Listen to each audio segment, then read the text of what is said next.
안녕하세요. 포낙보청기 동작센터입니다. 자, 연말정산 시즌이 다가왔는데요. 보청기를 작년에 구매하신 다음에 그때 보청기 연말정산 할 수 있다고 들었는데 이제 해보려고 한다. 그런데 영수증이 어딘지도 모르겠고 그래서 보청기 센터에 전화를 주시는 경우가 많이 있습니다. 그래서 오늘은 보청기 연말정산에 추가하는 방법, 그리고 연말정산 때 환급을 조금이라도 더 많이 받는 방법에 대해서 알아보도록 하겠습니다. 자, 보청기는 연말정산 때 의료비로 추가를 할 수 있어요. 그래서 내가 보청기를 구매할 때 카드로 구매했거나 현금으로 구매한 후 연말정산 때 추가로 할 수 있는 부분이고요.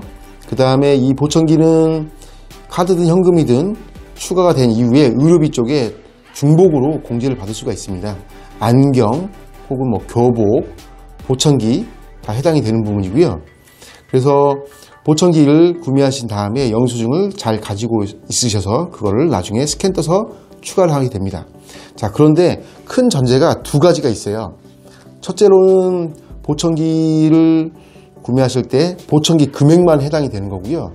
이후에 혹은 내가 배터리를 구매했다, 혹은 수리비를 냈다, 혹은 다른 무선 액세서리를 구매했다 하는 경우도 마찬가지고요. 그런 경우는 해당이 되지가 않습니다. 즉, 영수증에 과세로 찍힌 경우는 해당이 되지는 않고 영세 혹은 면세로 된 영수증만 가능합니다. 그 다음에 추가로 내가 연말정산을 할 때 인적공제, 즉 나 말고 나의 가족에 대해서 그분들이 쓰신 금액을 내가 가져와서 내 연말정산에 넣으려고 할 때 반드시 그 보청기를 구매할 때 쓰셨던 영수증의 소유주에 따라서 내가 달려있기 때문에 그 인적공제를 반드시 넣어야 됩니다. 예를 들어 부모님 보청기를 구매하신 다음에 영수증을 내 카드로 긁었다. 그러면 인적공제가 필요가 없겠죠. 그런데 부모님 카드로 결제를 했다, 혹은 부모님이 현금을 내고 현금 영수증을 부모님 이름으로 끊었다 라고 하는 경우라면 부모님 쓰신 비용이기 때문에 반드시 인적공제로 그 부모님의 인적공제 동의를 얻어서 그 부모님을 내 명의로 갖고 와야 됩니다. 그래야 보청기 금액이 추가될 수 있어요. 부모님이 결제한 영수증인데 내 거에 넣을 수는 없습니다. 자, 그리고 추가로 그러면 보청기를 구매했을 때 얼마 정도 환급을 추가로 받을 수 있냐를 볼 수 있는데요. 의료비는 연봉의 3%를 초과한 금액에서 최대 700만 원까지 가능합니다.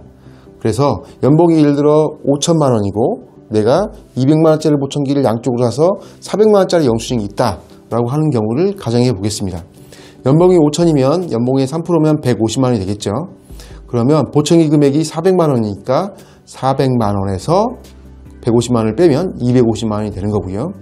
그 초과되는 금액의 15%를 공제받습니다. 즉 250만 원 곱하기 15% 하면 약 337만 원 정도 되겠죠. 37만 원 정도 내가 추가로 환급을 받을 수가 있죠. 그래서 예를 들어 환급액이 내가 100만 원이었으면 보청기를 넣었을 때 137만 원이 되겠습니다. 그래서 생각보다 적지 않은 금액이 되겠죠. 물론 내가 의료비를 사용했을 때 그 의료비 금액이 이미 150만 원이 넘어갔다라고 하면 마찬가지로 그 금액에 추가가 되는 거고, 부족했다고 하면 보청기 금액이 의료비 금액을 채워주게 되겠죠. 네. 자, 그런데 조금이라도 환급을 많이 받는 팁을 말씀드리자면, 저도 이제 보청기 회사에 오래 다녔으니까 연말정산을 10수년 동안 했었겠죠. 보통 연말정산을 하시게 되면 카드는 거의 대부분 공제 한도를 다 채우게 됩니다. 주로 우리가 카드를 많이 쓰기 때문이죠. 자, 그런데 현금 영수증이 생각보다 금액을 못 채우는 경우가 있어요. 그래서 이 두 가지가 중복으로 공제되기 때문에 보청기를 구매하실 때 현금으로 구매하신 다음에 꼭 현금 영수증을 발행을 받으십시오. 그러면 내가 부족한 현금 영수증에 추가가 되겠죠. 그 다음에 또 의료비로 중복을 받을 수 있기 때문에 의료비 중복뿐만 아니라 현금 영수증 공제에서도 추가로 또 받을 수가 있는 거죠. 그런데 현금으로 결제하면 보청기 센터에서 싫어하지 않을까요? 라고 생각할 수도 있는데 카드든 현금이든 똑같습니다. 왜냐하면 반드시 현금 영수증을 발행해야 하기 때문이죠. 그런데 보청기 센터에서는 현금을 하게 되면 카드 수수료를 적게 되기 때문에 카드 수수료가 보통 1에서 2% 정도 됩니다.